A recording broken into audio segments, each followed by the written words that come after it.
যুক্তরাষ্ট্রের সঙ্গে প্রস্তাবিত খনিজ চুক্তির শর্তগুলোর বিষয়ে একমত হয়েছে ইউক্রেন। গণমাধ্যমের প্রতিবেদন বলছে, শুরুতে ইউক্রেনের খনিজ সম্পদের উপর যুক্তরাষ্ট্র যে $50,000 কোটি মালিকানা দাবি করেছিল তা থেকে তারা সরে এসেছে। তবে যুদ্ধবিধ্বস্ত ইউক্রেনকে নিরাপত্তার নিশ্চয়তা দেওয়ার ব্যাপারে কোনো ধরনের আশ্বাস দেওয়া হয়নি, অথচ এটি ছিল ইউক্রেনের মূল দাবিগুলোর মধ্যে একটি।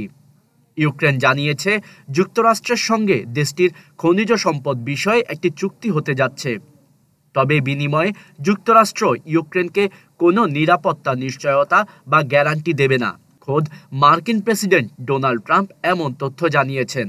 ইউক্রেনের প্রেসিডেন্ট ভলদিমির জেলেনস্কি শুক্রবার হোয়াইট হাউসে যাবেন বিরল খনিজ সংক্রান্ত একটি চুক্তি স্বাক্ষরের জন্য। তবে এই চুক্তির অংশ হিসেবে যুক্তরাষ্ট্র ইউক্রেনকে কোনো উল্লেখযোগ্য নিরাপত্তা নিশ্চয়তা দেবে না।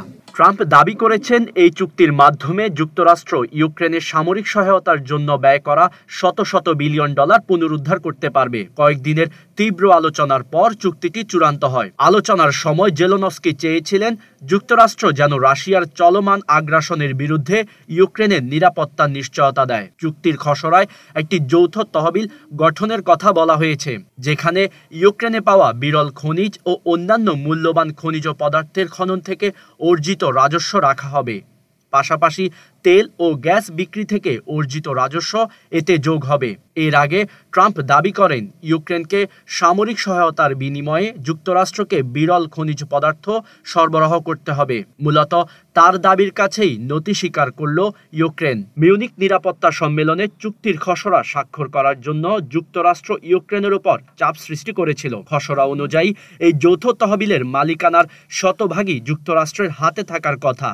তবে জেলেনস্কি এতে আপত্তি জানিয়ে বলেন, আমি এমন কোনো কিছুতে স্বাক্ষর করব না যার মূল্য 10 প্রজন্ম ধরে ইউক্রেনীয়রা পরিশোধ করবে। এরপর থেকে আলোচনায় কয়েক দফা পরিবর্তন আনা হয়। ইউক্রেন দীর্ঘমেয়াদে তাদের সার্বভৌমত্ব রক্ষায় যুক্তরাষ্ট্রের আরও স্পষ্ট প্রতিশ্রুতি চাইছিল।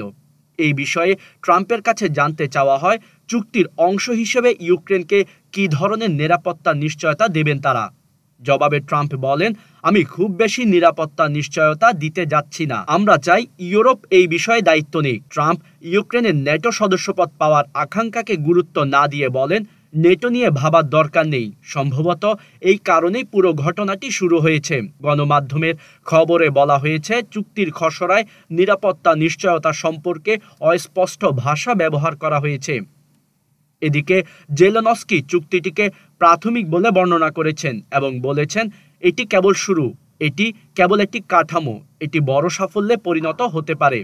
তিনি আরও বলেন, যদি তিনি শুক্রবার হোয়াইট হাউসে যান তাহলে তিনি যুক্তরাষ্ট্রকে সরাসরি জিজ্ঞাসা করবেন তারা ইউক্রেনকে সমর্থন করবে কিনা। জেলেনস্কির এমন মন্তব্যের আগে রাশিয়ার পররাষ্ট্রমন্ত্রী সের্গেই লাভরভ বলেন, ইউক্রেনে ইউরোপীয় শান্তিরক্ষী সেনা মোতায়েনের পরিকল্পনাকে মস্কো প্রত্যাখ্যান করল। তিনি ট্রাম্পের আগের বক্তব্যের বিরোধিতা করে বলেন, ভ্লাদিমির পুতিন পশ্চিমা বাহিনীর উপস্থিতিকে সমর্থন করেন না। এদিকে বৃহস্পতিবার তুরস্কের ইস্তাম্বুলে রাশিয়া ও যুক্তরাষ্ট্রের কূটনীতিকেরা সম্পর্কের উন্নয়নের বিষয়ে আলোচনা করবেন।